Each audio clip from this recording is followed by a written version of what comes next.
আমি যখন 12 ক্লাসে ফেল হলাম, আমার বাবা আমার জন্য একজন শিক্ষক নিযুক্ত করলেন। তিনি যখন থেকে প্রতি সপ্তাহে আমাকে বাড়িতে পড়াতে আসা শুরু করলেন, তখন থেকেই আমার মায়ের আচরণে কিছু পরিবর্তন দেখতে পেলাম, যা আমাকে ভাবিয়ে তুলছিল। শিক্ষক প্রায় কোনো না কোনো অজুহাতে ঘরের বাইরে যেতেন। একদিন আমি আমার মাকে এবং শিক্ষকের দিকে নজর রাখছিলাম। আমার স্যার আমার মায়ের ঘরে ছিল। তারা অনেক হাসাহাসি করে কথা বলছিল। তারপর যা দেখলাম তাতে অবাক হয়ে গেলাম। একদিন যখন মা কাজের জন্য বাইরে গিয়েছিলেন, আমি বাড়িতে তখন একা ছিলাম। আমি টিউশনের জন্য প্রস্তুতি নিচ্ছিলাম। আমি একটি ছোট ফ্রক পরেছিলাম। সেই পোশাকে আমাকে অনেক সুন্দর লাগছিল। আমি আমার স্যারকে মনে মনে ভালোবাসতাম। যখন টিচার টিউশনে এলেন, তিনি আমাকে বারবার দেখতে লাগলেন। আমার শিক্ষক আমাকে পড়াচ্ছিলেন। হঠাৎ তিনি কিছু সময়ের জন্য আমাকে লক্ষ্য করে তাকালেন, তারপর মৃদু হাসি দিয়ে বললেন, তুমি তো অনেক সুন্দর, তোমার মায়ের মতোই ভালো দেখাচ্ছ। এরপর তিনি আরও বললেন, তোমার মধ্যে সত্যিই কিছু বিশেষ কিছু আছে, যা আমি খুব পছন্দ করি। এই বলে তিনি আমার কাছে এসে বসলেন। তারপর আমি পূজা, 17 বছর বয়সী। ছোটবেলা থেকে আমি কিছুটা শান্তশিষ্ট ও সুন্দর মেয়ে ছিলাম। গায়ের রং ছিল একদমই ফর্সা। আমার জীবনে এমন কিছু ঘটে যাবে আমি কখনো ভাবিনি। কারণ আমাকে টিউশন পড়াতে আসা স্যারের প্রেমে পড়ে যাই। কিন্তু সেই স্যার আমাকে আর মা এর সাথে এমন কিছু ঘটে যা আমরা কখনো ভাবতেও পারিনি। বন্ধুরা, আজকের গল্পটা অনেক বেশি স্পেশাল। আশা করছি তোমাদের ভালো লাগবে। গল্পগুলো ভালো লাগলে ভিডিওটি লাইক, শেয়ার এবং চ্যানেলটি সাবস্ক্রাইব করো। সাধারণত আমি কলেজে যাওয়ার কথা ছিল, কিন্তু 12 ক্লাসের গণিতের কারণে আমার পরীক্ষা ফলাফল খারাপ হয়েছিল। অঙ্কে আমার অনেক দুর্বলতা ছিল, আর তাই আমি সেই বিষয়ে ভালো করতে পারিনি। বাবা কখনো আমার জন্য টাকা দিয়ে সাহায্য করেননি। তার কথা ছিল, তুমি নিজেই পরিশ্রম করো, তবেই তুমি কিছু অর্জন করতে পারবে। কিন্তু বাস্তবতা হল, আমি শুধু এক বিষয়ে খারাপ ফল করেছি এবং আমাকে সেই বিষয়টি পুনরায় পরীক্ষায় বসতে হবে। তবে বাবা আমাকে পুরো বার্ষিক পরীক্ষায় আবার বসতে বললেন, মানে সব বিষয়ে আবার শিখে পরীক্ষা দিতে হবে। গণিত বিশেষ করে আমার জন্য ছিল একটি বড় চ্যালেঞ্জ। বাবা এবার একটু কঠোর সিদ্ধান্ত নিলেন। আগে তিনি আমাকে টিউশনে পাঠাতেন এবং আমি কোচিং ক্লাসেও যেতাম। তবে এবার তিনি বললেন, তুমি কোচিংয়ে গিয়ে মনোযোগ দিচ্ছ না, তাই এবার তোমার জন্য বাড়িতে একজন বিশেষ শিক্ষক লাগবে, যিনি শুধুমাত্র গণিত পড়াবেন। বাবার এই সিদ্ধান্ত আমাকে খুব ভালো লাগেনি। তবে আমি কিছু বলতে পারিনি। মা সবসময় বাবার সামনে কোনো কিছু বলতে ভয় পেতেন। এরপর নতুন শিক্ষককে সাহায্য নিয়ে আমি আবার মন দিয়ে পড়াশোনা শুরু করলাম। বিশেষ করে গণিতের প্রতি আমার মনোযোগ আরও বাড়ানোর চেষ্টা করলাম। আমি বাবার সিদ্ধান্তকে সঠিক মনে করতে লাগলাম। কয়েকদিনের মধ্যে আমার পড়াশোনা ও টিউশন শুরু হলো। এটি ছিল টিউশনের প্রথম দিন। স্কুল থেকে দুপুর 12টার দিকে বাড়ি ফিরলাম এবং মা আমাকে বললেন 1টার মধ্যে সবকিছু গুছিয়ে নিতে, কারণ 2টায় আমার টিউশন শিক্ষক আসবেন। সেদিন প্রথমবার আমি শিক্ষকের সাথে দেখা করলাম। তিনি প্রায় 30 বছরেরও কম বয়সী একজন যুবক। মা তাকে একটু জল দিলেন এবং তিনি জল পান করার সময় কিছুটা লজ্জিত মনে হচ্ছিলেন। সম্ভবত আমি তার প্রথম ছাত্রী ছিলাম। আমি চাইছিলাম যে আমি গণিত ভালোভাবে শিখি। প্রথম দিন শিক্ষক খুব বেশি চাপ দেননি, তাই আমি একটু স্বস্তি পেলাম। তবে শিক্ষককে দেখে মনে হয়েছিল তিনি খুবই পেশাদার এবং কিছুটা লাজুক প্রকৃতির মানুষ ছিলেন। কিছুদিন ভালোভাবেই কাটল। শিক্ষকের পাঠদান সংগঠিত ছিল, কিন্তু গণিত এখনও আমার কাছে অস্পষ্ট ছিল।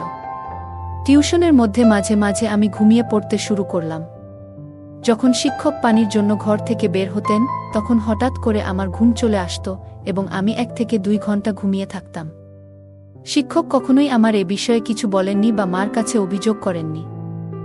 আমি বুঝতে পারছিলাম যে শিক্ষক সত্যিই ভালো, কিন্তু আমার ঘুমানোর পর অন্য জায়গায় কিছু ঘটছিল যা আমার অজানাই ছিল। মা এবং শিক্ষকের মধ্যে কিছু চলছে, কিন্তু তাতে আমার দৃষ্টি পড়ছিল না। আমি কিছুই বুঝতে পারছিলাম না। আমার চোখের আড়ালে কিছু একটা ঘটছিল। একদিন টিউশন চলাকালীন হঠাৎ করে আমার কাশি হতে লাগলো এবং তা বন্ধ হতে চাইছিল না। আমার কাশি করতে দেখে শিক্ষক আমার পিঠে হাত দিলেন। কাশির শব্দ মায়ের কাছে পৌঁছালে তিনি তাড়াতাড়ি জল নিয়ে এলেন। সেই সময়েও আমি শিক্ষকের উপর নজর রেখেছিলাম। মায়ের হাত থেকে পানির গ্লাস যখন শিক্ষক নিলেন, তখন তাদের হাত একসাথে লাগার মতো হলো। এটি দেখে একটু অস্বস্তি অনুভব করলাম এবং কেন জানি মায়ের উপর রাগও হচ্ছিল। তখন আমার মনে কি চলছে তা আমি নিজেই বুঝতে পারছিলাম না। পরবর্তীতে শিক্ষক আমাকে নিজের হাত দিয়ে পানি দিলেন। তিনি আমার কাছাকাছি আসছিলেন এবং আমার মধ্যে এক অদ্ভুত অনুভূতি শুরু হলো। এই অনুভূতিগুলি কি তা আমি জানি না, সে সময় আমি এটি ঠিকভাবে বুঝতে পারিনি। পরের দিন স্কুলে গিয়ে বিরতির সময় আমার দেখা হয় আমার বন্ধু তানিয়ার সঙ্গে। তানিয়া আমার পুরনো বন্ধু এবং আমরা দুজনেই 12 ক্লাস পর্যন্ত একসাথে পড়েছি। সে আমার মতো ফেল করেনি, তাই কলেজে ভর্তি হয়েছে। সেদিন আমি তানিয়াকে একটি ছেলের সাথে দেখলাম। আমি জিজ্ঞেস করলাম, তুমি সবসময় এই ছেলের সাথে সময় কাটাও কেন? সে উত্তর দিল, এটা আমার বয়ফ্রেন্ড। তার উত্তর শুনে আমি তাকে বোঝাতে লাগলাম, তানিয়া, এত কম বয়সে এসব তোমার জন্য ঠিক নয়। প্রেমের জন্য হয়তো এখনো সময় রয়েছে। তখন তানিয়া হেসে বলল, পূজা, কলেজ লাইফ তো এসবই করার জন্য। কলেজে যাওয়া মানেই এরকম কিছু। আমি যদিও কলেজে ছিলাম না, তবুও মনে হতে লাগলো যে বয়ফ্রেন্ড থাকা জরুরি। তানিয়া বলল, দেখো, কলেজে প্রায় সব মেয়েরই বয়ফ্রেন্ড আছে। তুমি এখনও স্কুলে, তাই হয়তো বয়ফ্রেন্ড গার্লফ্রেন্ড সম্পর্কের ব্যাপারে তোমার ধারণা খুব স্পষ্ট নয়। আমি বুঝানোর চেষ্টা করছিলাম যে এটি সঠিক নয়, কিন্তু এর মধ্যে সে হেসে বলল, তাহলে কি তোমারও কোনো বয়ফ্রেন্ড আছে? তার এই প্রশ্নে কিছুটা বিব্রত হয়ে আমি বললাম, না। আমার কিছুটা ধীরতা দেখে তানিয়া বলল, পূজা, তুমি 12 ক্লাসে পড়ছ বটে, কিন্তু তা বলে তোমার বয়স তো আমার সমান। যদি তোমারও কারো সাথে বন্ধুত্ব করার ইচ্ছা থাকে, তাহলে মনে রাখবে, এটা শুধু কলেজের জন্য নয়।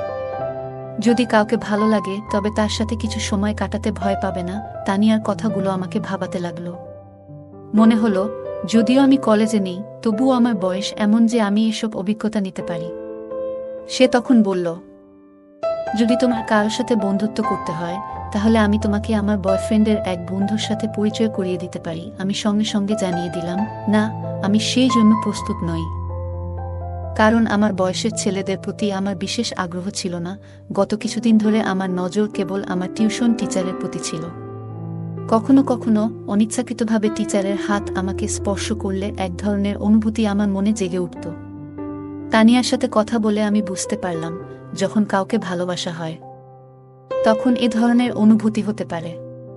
এখন আমি বুঝতে পারলাম যে আমার টিউশন টিচার আমাকে ভালো লাগছে, আর তাদের বয়সের বিষয়টি আমার কাছে অপ্রধান হয়ে পড়ে। আমি সিদ্ধান্ত নিয়েছিলাম, শীঘ্রই আমি আমার অনুভূতি আমার টিচার এর সাথে শেয়ার করব। আমি নিশ্চিত ছিলাম যে সে আমার প্রস্তাব নাকচ করবেন না, কারণ আমার সৌন্দর্য বিশেষভাবে আকর্ষণীয়। সেদিন যখন আমি স্কুল থেকে বাড়ি ফিরলাম, মায়ের কিছু বলার আগেই আমি টিউশনে যাওয়ার জন্য প্রস্তুত হয়ে গেলাম।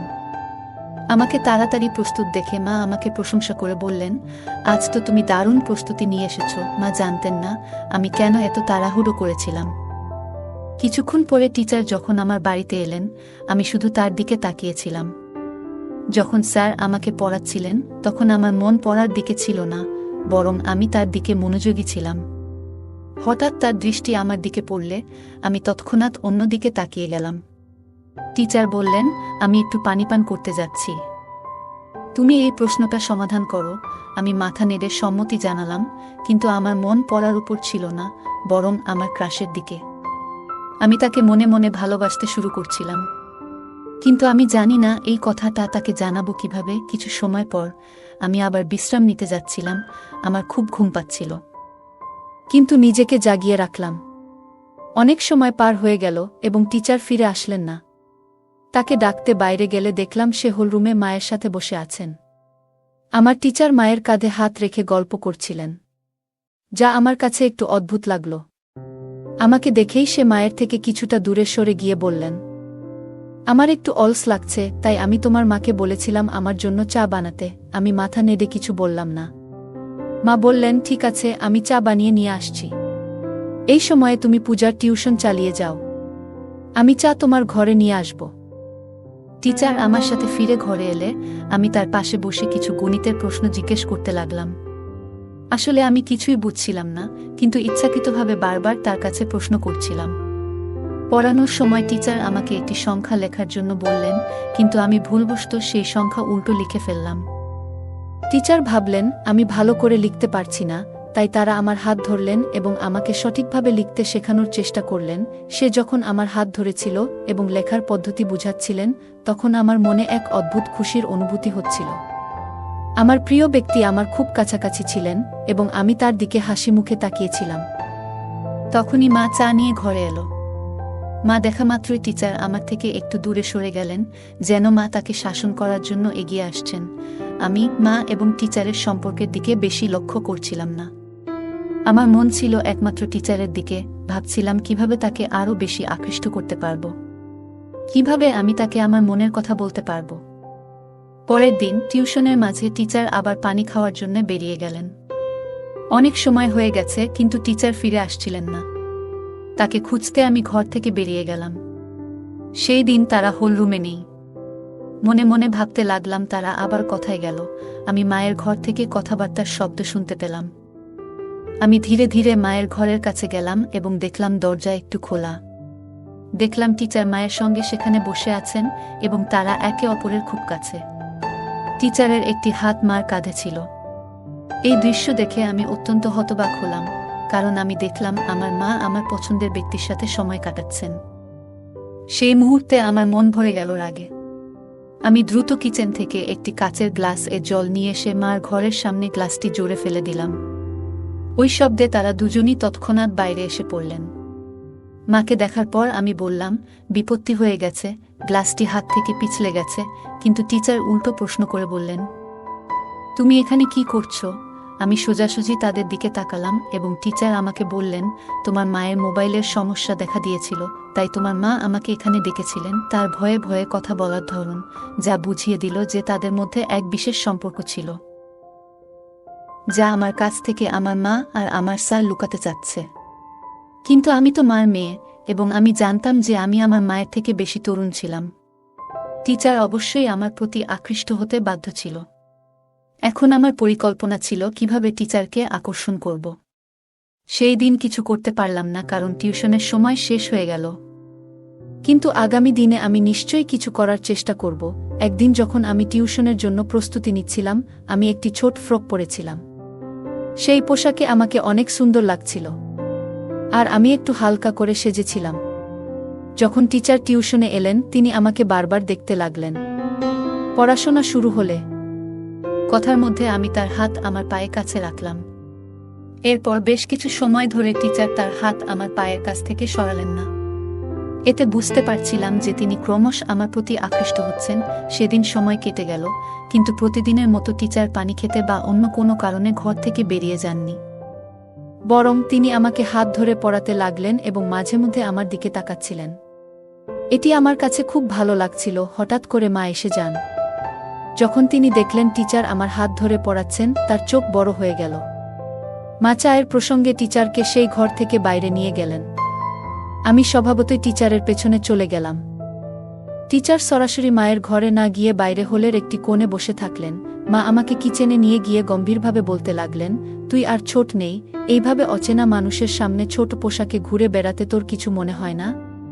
তিনি বললেন, এটি আমার প্রথম এবং শেষ সতর্কতা। মার গম্ভীর মুখের দিকে তাকিয়ে আমার মনে হল তিনি সত্যিই চিন্তিত। আমি চেষ্টা করছিলাম যেন তিনি সতী সাবিত্রী যেভাবে থাকেন, কিন্তু তার বিয়ে হয়ে গেলেও তিনি একজন যুবকের সাথে সময় কাটাচ্ছেন। আমি তখন এমন পোশাক পরেছিলাম যা মায়ের কাছে অশালীন লেগেছিল। যখন আমি কিছু বলতে যাচ্ছিলাম, ঠিক তখনই বাইরে থেকে বাবা ডাকলেন। সেদিন বাবা আগে বাড়ি এসেছিলেন। বাবার ডাক শোনার পর মা এক গ্লাস জল নিয়ে বাইরে চলে গেলেন। সেদিন রাতের ঘটনাগুলি আর কেউ জানত না। ঘুমানোর আগে আমি মায়ের কাছে ক্ষমা চাইলাম এবং বললাম, মা, আমি ভবিষ্যতে স্যারের সামনে এমন কিছু করব না। পরের দিন টিউশনের সময় আসার আগে মা বাজারে যাওয়ার জন্য বেরিয়ে গেলেন। আমি রাতের ক্ষমা চাওয়ার মাধ্যমে মায়ের বিশ্বাস অর্জন করতে চেয়েছিলাম যে আমি আর স্যারের সামনে এমন আচরণ করব না। সাধারণত রবিবারে বাজার হয় এবং মা সবসময় বাজারে যেতেন। আমি ভাবলাম, যদি মা আমার এবং স্যারের মধ্যে কিছু সন্দেহ করেন তবে তিনি বাজারে যাবেন না। তাই আমি আগে থেকেই তাকে সঠিকভাবে বোঝানোর চেষ্টা করলাম, যাতে তার মনে সন্দেহ দূর হয় আর যেন বাজারে চলে যান। মা বাজারে চলে যাওয়ার পর আমি এবং স্যার বাড়িতে একা ছিলাম। তখন অচিরেই টিচার আমার হাত ধরে আমাকে গণিত পড়াতে শুরু করলেন। তিনি বললেন, আমি জানি তুমি ইচ্ছা করে গণিতে ভুল লিখছিলে, যাতে আমি তোমার হাত ধরতে পারি। তার কথা শুনে আমি হাসতে লাগলাম। তারপর তিনি বললেন, পূজা, তুমি খুব সুন্দর, কি তোমার ধারণা আমি তোমার দিকে নজর দিইনি? তিনি বললেন, আমি তোমাকে একটা কথা বলতে চাই, তুমি তোমার বয়সের তুলনায় অনেক বেশি সুন্দর। এটি সেই সময় যখন প্রেমের কথা বলার জন্য প্রস্তুত হওয়া উচিত। তবে তুমি কেন নিজেকে আটকে রেখেছ? স্যারের কথাগুলো শুনে আমি হাসি চাপতে পারলাম না, কারণ যেটা আমি চাইছিলাম সেটাই তার মুখ থেকে বেরিয়ে এলো। স্যার বললেন, আমি তোমার প্রতি ভালোবাসা অনুভব করি। তিনি আমাকে আলতো করে হাত ধরলেন। আমি জিজ্ঞেস করলাম, স্যার, কি সত্যিই আপনি আমার প্রতি প্রেম অনুভব করেন? আমিও আপনাকে ভালোবাসি, কিন্তু একটা প্রশ্ন আছে, আপনি কেন প্রতিদিন কোনো না কোনো বাহানা তৈরি করে মায়ের ঘরে যান? আপনাদের মধ্যে কি কোনো সম্পর্ক আছে? আমার প্রশ্ন শুনে স্যার হাসলেন এবং বললেন, পূজা, তুমি কি মনে করো আমি তোমার মার প্রতি আকৃষ্ট? একদম নয়। আমি তো প্রথম থেকেই তোমার প্রতি নজর রেখেছিলাম। আমি দেখতে পেয়েছিলাম যে তুমি আমাকে ভালোবাসো কিনা। কিন্তু তোমার মায়ের কারণে আমি আমাদের সম্পর্কটি গোপন রাখতে চেয়েছিলাম, যাতে তিনি সন্দেহ না করেন। আমি ভয় পেয়েছিলাম যে যদি আমি তোমার সামনে আমার অনুভূতির প্রকাশ করি তাহলে তুমি বিপর্যস্ত হয়ে যাবে, এ কারণে কিছু বলিনি। পরে ধীরে ধীরে তিনি আমার কাছে আসতে শুরু করেন এবং আমাদের মধ্যে প্রেমের সম্পর্ক গড়ে উঠতে থাকে। হঠাৎ করে আমার ঘরের দরজা জোরে খুলে যায় এবং সেখানে মা চলে আসেন। তাকে দেখে আমি একটু অবাক হলাম, কিন্তু একই সঙ্গে জানতাম যে আমি কোনো ভুল করছি না। আমি শুধু একজন বন্ধুর সাথে সময় কাটাচ্ছি। মা আমার কাছাকাছি এসে স্যারকে দূরে সরিয়ে দিলেন এবং বললেন, ভালো হয়েছে, আমি যদি মোবাইলের দিকে নজর না দিতাম তাহলে হয়তো তোমার এবং এই মানুষের সত্য আমার সামনে এসে যেত না। ব্যাগে মোবাইল না থাকার কারণে আমাকে আবার বাড়িতে ফিরতে হলো। প্রিয়া, এত কম বয়সে তোমার। আমি জানি আমি গতকালই তোমাকে সতর্ক করেছিলাম, কিন্তু আজকে তুমি আবার সেই অবস্থায় পৌঁছে গেছ। স্যার মার সামনে আমাকে ভুল প্রমাণিত করার চেষ্টা করছেন। স্যার মাকে বললেন, বেশ কিছু দিন ধরে তোমার মেয়ে বেশ কিছু অদ্ভুত কাজ করছে। আজকে সে নিজেই আমার সঙ্গে এই বিষয়গুলো নিয়ে আলোচনা করতে এসেছে। মাকে বলতে দেখার পর আমি বাধা দিলাম এবং বললাম, মা, এই লোকটির কথায় বিশ্বাস করো না। আমি তোমার শপিং ব্যাগে থেকে তোমার মোবাইল বের করেছিলাম যাতে তুমি অর্ধেক পথে ফিরে এসে সত্যটা জানতে পারো। এটি আমি ইচ্ছাকৃতভাবে করেছি যাতে তুমি বুঝতে পারো এই ব্যক্তির আসল চেহারা কি। আমি বললাম, এই টিউশন শিক্ষক আমাদের বাড়ির 2 মহিলার সঙ্গে এক ধরনের অসৎ ব্যবহার করছে। তুমি তার প্রেমে পড়তে পারো, কিন্তু আমি না।